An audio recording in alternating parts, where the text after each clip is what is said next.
இனிய காலத்திலிருந்து சிக்கன் 65 எப்படி பண்ணுறதுன்னு பார்க்கலாம். சிக்கன் மேலே மிளகு தூத்தியிருக்கேன், இஞ்சி பூண்டு பேஸ்ட்டு, அங்கே உப்பு, கொஞ்சமாக காஷ்மீர் வத்தப்பொடி.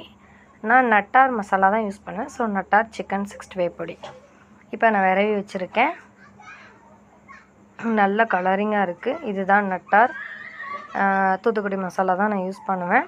இதுக்கப்புறம் இது என்னென்னு கேட்டிங்கன்னா மைதா